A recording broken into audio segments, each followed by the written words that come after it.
आखिर मंगल ग्रह से कैसे हुआ जीवन का खात्मा और क्या भविष्य में मंगल ग्रह पर जीवन पनप सकता है? क्योंकि धरती के बाद सोलर सिस्टम में अगर कोई ग्रह है जहां जीवन पनप सकता है तो वो है मंगल यानी मार्स। तो फिर अतीत में ऐसा क्या हुआ कि अचानक इस हरे भरे ग्रह से जीवन का नामो निशान मिट गया और उन जीवों का क्या हुआ जो मंगल ग्रह पर रहा करते थे? और वो कौन सी आफत थी जिसने इस जीवन से भरपूर प्लेनेट को एक बंजर जमीन में बदल दिया? ब्रह्मांड में मौजूद सभी प्लेनेट का जन्म तारे से होता है, वैसे ही हमारे सोलर सिस्टम में उपस्थित सभी ग्रह भी सूरज से ही जन्मे हैं, जो कि सूरज एक आग का गोला है और बेहद गर्म है, इसलिए इससे जन्मे सभी ग्रह भी उत्पत्ति के समय बेहद गर्म थे। लेकिन इन प्लैनेट्स के पास खुद से गर्मी उत्पन्न करने का कोई उपाय न होने के कारण ये करोड़ों सालों तक ठंडे होते गए। मंगल ग्रह का आकार धरती से काफी कम है, वहीं सूरज से इसकी दूरी भी काफी ज्यादा, इसलिए आज से करोड़ों साल पहले ही मंगल ग्रह पर जीवन पनपने के लिए जरूरी तापमान बन चुकी थी। वहीं दूसरी ओर जन्म के करोड़ों साल बाद भी हमारा अर्थ एक आग के गोले के रूप में जल रहा था, पर मंगल ग्रह पर तापमान काफी बेहतर था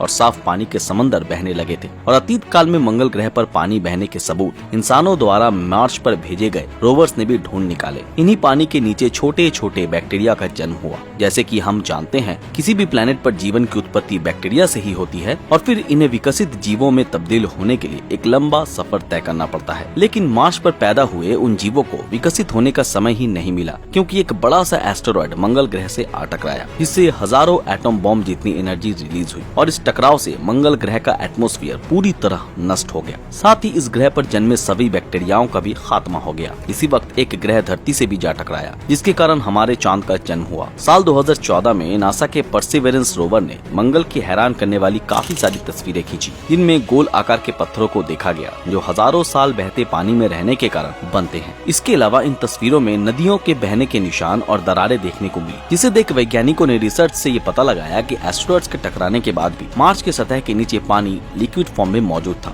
जो मार्स पर बसे ज्वालामुखियों के फटने से भाप के रूप में सतह के बाहर निकला। वैसे मार्स पर अनगिनत वोल्केनोज हैं, जिनमें से मार्स का ओलंपस ज्वालामुखी सोलर सिस्टम का सबसे ऊंचा पर्वत है, जिसकी ऊंचाई एवरेस्ट से भी 3 गुना ज्यादा है। भाप के रूप में जब इन वोल्केनोज से पानी बाहर निकला, तब इससे बादल बने और मार्स पर बारिश हुई। इन बारिश के कारण मार्स एक बार फिर से बंजर से हरा भरा बन गया और एक बार फिर यहाँ जीवन पनपने लगा। लेकिन ये हरियाली ज्यादा दिनों तक नहीं टिकी, क्योंकि सूरज से मार्स की दूरी काफी ज्यादा होने के कारण ये प्लेनेट काफी ठंडा हो गया और मार्स पर मौजूद सारा पानी बर्फ बन गया। अधिक ठंड के कारण मार्स पर जन्मे छोटे छोटे बैक्टीरिया नष्ट होने लगे। वहीं दूसरी ओर अर्थ का तापमान धीरे धीरे रहने लायक होने लगा था। वहीं चांद की ग्रेविटी ने धरती को स्टेबिलिटी प्रदान की, पर ऐसी स्टेबिलिटी मार्स पर नहीं थी, क्योंकि उसके दोनों सैटेलाइट काफी छोटे थे और इनकी ग्रेविटी भी काफी कमजोर। वहीं हमारे चांद का आकार काफी बड़ा है और इसकी स्ट्रॉन्ग ग्रेविटी धरती पर ज्वार भाटा की उत्पत्ति से लेकर मौसमों की सृष्टि करते हैं। वहीं धरती पर जीवन सिर्फ बैक्टीरिया के रूप में ही नहीं जन्मा, इनके अलावा यहाँ के समुद्र में हजारों तरह के जीव विकसित होने लगे। लेकिन उस वक्त धरती पर कोई ओजोन लेयर नहीं था, जिसके कारण कोई भी जीव समुद्र के बाहर नहीं रह सकते थे। तब धरती के परफेक्ट टेम्परेचर के कारण यहाँ बैक्टीरिया की उत्पत्ति हुई, जो सूरज की गर्मी को सहन करने की क्षमता रखते थे। इस दौरान ये बैक्टीरिया जीवन के पनपने के लिए सबसे जरूरी तत्व ऑक्सीजन का निर्माण करने लगे और इस वक्त धरती पर ऑक्सीजन की मात्रा मार्स से कई गुना ज्यादा हो चुकी थी। दूसरी ओर सूरज की खतरनाक अल्ट्रावायलेट रेज जब इन ऑक्सीजन के एटम्स पर पड़ी, तब ऑक्सीजन के दोनों एटम्स अलग होकर ओजोन लेयर का निर्माण करने लगे और अर्थ के सराउंडिंग्स ओजोन लेयर की एक मोटी परत बन गई, जो सूरज से आने वाली खतरनाक रेडिएशन से धरती को प्रोटेक्ट करने लगी, जिसके कारण अर्थ का एटमॉस्फेयर पहले से काफी बेहतर हो गया और समुद्र के अंदर बसने वाले जीव अब जमीन पर आने लगे।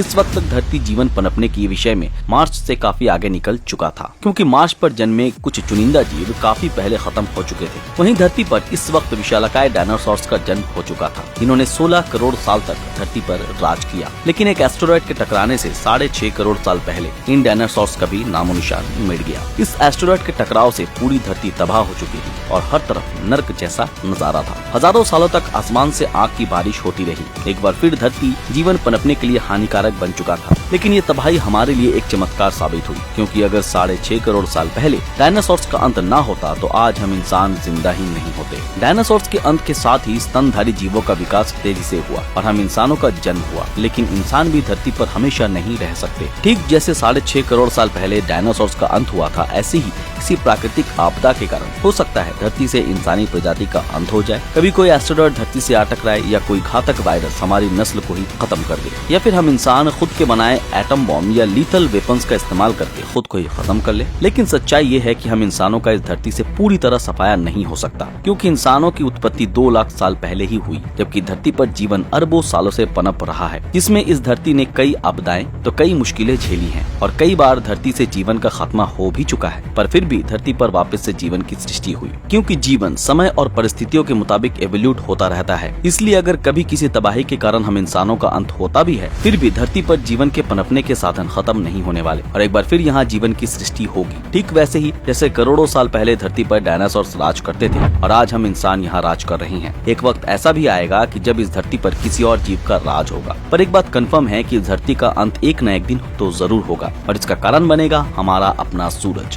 क्योंकि हमारा सन हमें जीने के लिए एनर्जी प्रोवाइड करता है। अब जैसे जैसे इसका फ्यूल खत्म हो रहा है, इसका आकार भी बड़ा होता जा रहा है। रिसर्च के मुताबिक आज से 2 अरब साल बाद सूरज का साइज 15% ज्यादा बड़ा हो जाएगा। तब इस धरती का तापमान हद से ज्यादा हो जाएगा, इस कारण यहाँ किसी भी जीव का जिंदा रहना नामुमकिन है। और जब इसका फ्यूल पूर्ण रूप से खत्म हो जाएगा, तब इसका आकार इतना बड़ा होगा कि ये हमारी धरती को अपने अंदर निगल लेगा। दोस्तों, आज के लिए बस इतना ही। आशा करते हैं आज की हमारी ये वीडियो आप लोगों को पसंद आई हो। अगर ये वीडियो आप लोगों को पसंद आया तो इस वीडियो को लाइक और ज्यादा से ज्यादा शेयर जरूर करें